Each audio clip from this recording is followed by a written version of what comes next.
Hello and welcome to CNN Business Traveller. I'm Richard Quest, this month reporting from Doha in Qatar.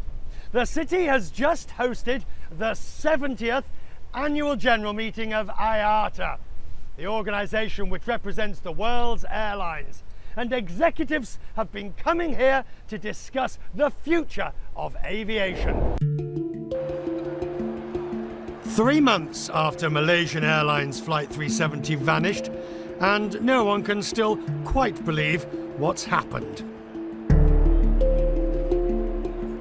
As the days and weeks passed without any trace of the wreckage, the question everyone feared to voice has now begun to surface.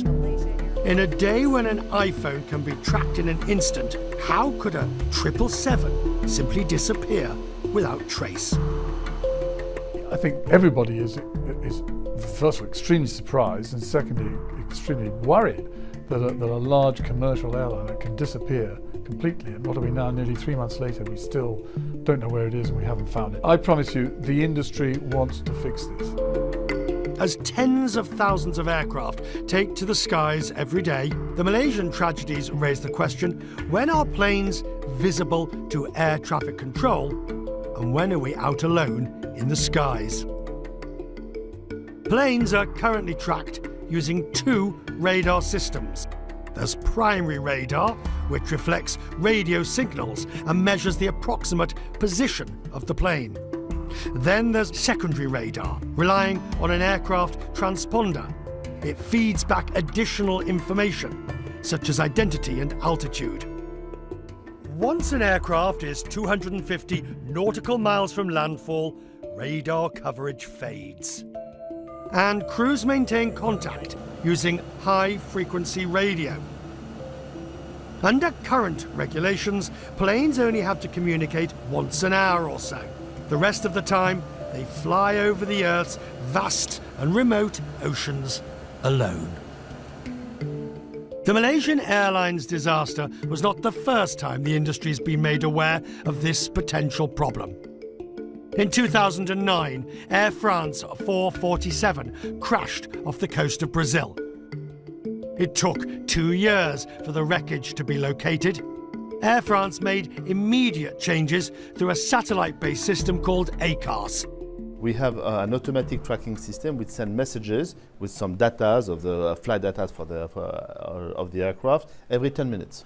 If the aircraft deviates from its initial flight plan, we send messages every minute, and on our dispatch control center in Paris, there is a red light for this aircraft saying that there is something which is wrong.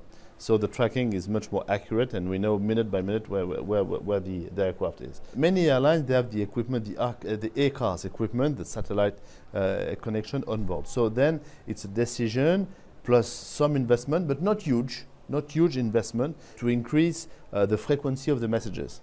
It all raises the question, if the satellite technology is available, what's preventing more airlines from employing it? To some degree, it's cost, but it's a little bit like seat belts in a car. If you said a seat belt is an option, you can pay an extra $100 to have seat belts. Maybe today would do it, but 20, 30 years ago, nobody would have put seat belts in cars. You almost have to legislate something like this. But if everybody did it, especially for over-water flights, once it's legislated, it'll be fine. IATA's put together a task force which will draw up a list of recommendations for the industry by September.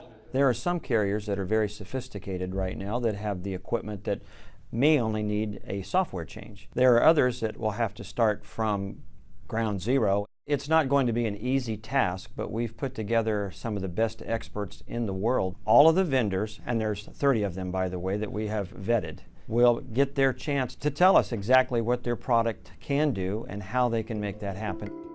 Inmarsat is one of those companies. It's offering free tracking every 15 minutes via its satellite system.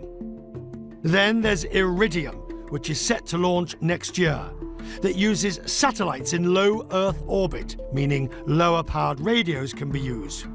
Installing the systems can cost up to $10,000 a plane. And then there's the cost of sending the data to the satellite, which could be prohibitively expensive to airlines already operating on razor-thin margins. The changes will bring long-term economic benefits. There'll be more aircraft in the skies. The technology is there, and we as manufacturers, I'm sure Boeing would have the same feeling, are frustrated that the airplane was capable of transmitting all sorts of information about itself, but it didn't have that capability installed. Why don't we just install it? The challenge remains getting everyone on the same page. There is, though, one thing upon which all at IATA can agree. This is something that has to be done. The tragedy of MH370 is that it still remains a mystery.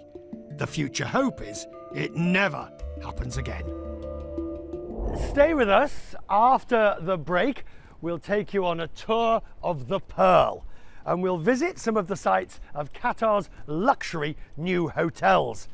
We'll also show you a hotel in Malaysia where you pay for the bed and then everything else is on top. In a moment. I love the model. I like this pay-as-you-use, and if I don't need it, I'd take it. But if you put it there, charge us when we use it.